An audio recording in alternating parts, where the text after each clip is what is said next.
Right now, you're watching this video. You're aware of my voice, the screen, your thoughts. You feel conscious. But what if I told you that consciousness, that feeling of being you, might just be your brain's most elaborate magic trick? Here's a question that's been haunting philosophers and neuroscientists for decades. What if consciousness isn't this continuous stream of awareness we think it is? What if it's actually just memory pretending to be consciousness? Think about it.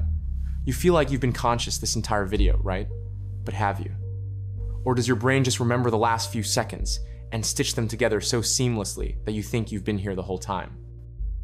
It sounds crazy, but the more we learn about how the brain works, the more this idea starts to make a disturbing amount of sense. Let me explain. First, let's talk about what consciousness actually feels like. It feels continuous, right? Like there's a you in there, experiencing every moment as it happens. A constant narrator, an unbroken stream of awareness. But neuroscience suggests that's not what's happening at all.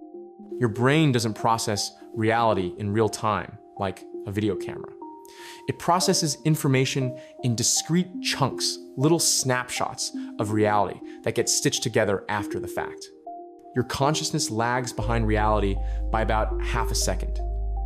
By the time you're aware of something, your brain has already processed it, decided what's important, filled in the gaps, and presented you with a finished product.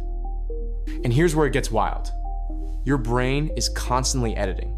It removes the boring parts, smooths over the gaps, and creates this illusion of continuity. You don't notice the times you blink. You don't notice the blind spot in each eye.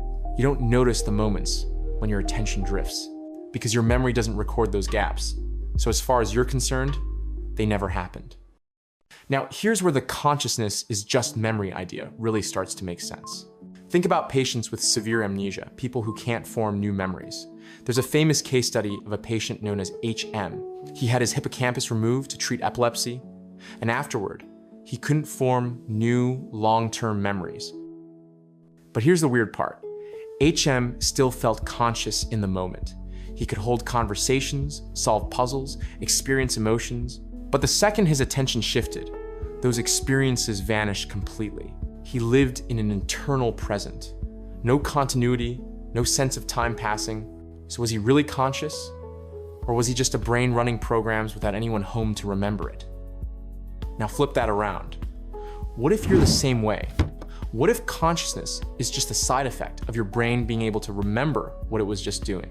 Your sense of self, that continuous you that's existed since childhood, might just be your brain accessing old memories and creating a narrative, a story that makes sense, a character in a book your brain is constantly writing.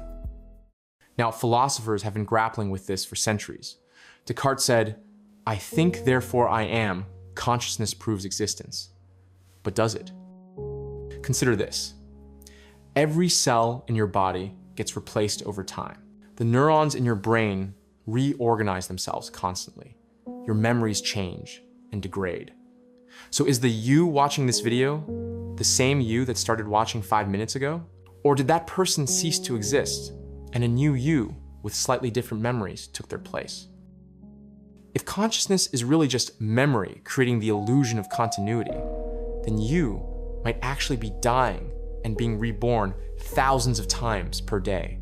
Each version of you only exists for a fraction of a second before being replaced by the next. And you'd never know, because the new you has memories of being the old you, so it feels continuous. Okay, so what's the actual evidence for this? When surgeons cut the connection between the two hemispheres of the brain to treat epilepsy, something bizarre happens. The patient essentially develops two separate consciousnesses. Show the right hemisphere a picture, and the left hand can draw it, but the patient can't verbally describe what they saw. Texas. Look right at that. See anything? Flash. Didn't see the word. Because language is in the left hemisphere. Each half has its own awareness, its own memories, its own version of you. So which one is the real consciousness? Or are they both just memory systems running in parallel? Studies show that your brain makes decisions up to 10 seconds before you become consciously aware of them. Scientists can predict your choice by watching your brain activity before you think you've decided. So if your brain is deciding things before you are aware of it, who's really in control? Are you making choices, or are you just remembering that you made choices? Now, to be fair, not everyone buys this theory. Critics argue that even if memory creates the narrative of consciousness, there's still something experiencing the present moment. Philosophers call this qualia, the raw feeling of experience, the redness of red, the pain of a headache, the taste of coffee. These aren't just memories, they're immediate sensations. And yeah, maybe you're right. Maybe there is something experiencing the present moment that's more than just memory. But here's the kicker. You can only know you experience those sensations because you remember experiencing them. Even 1 second ago is memory.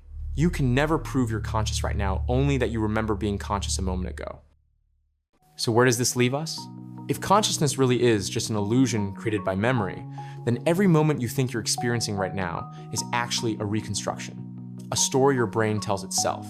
You might not be a continuous being at all.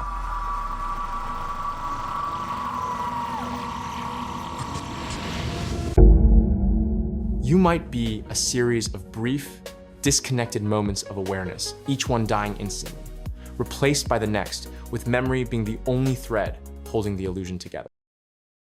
And here's the really wild part.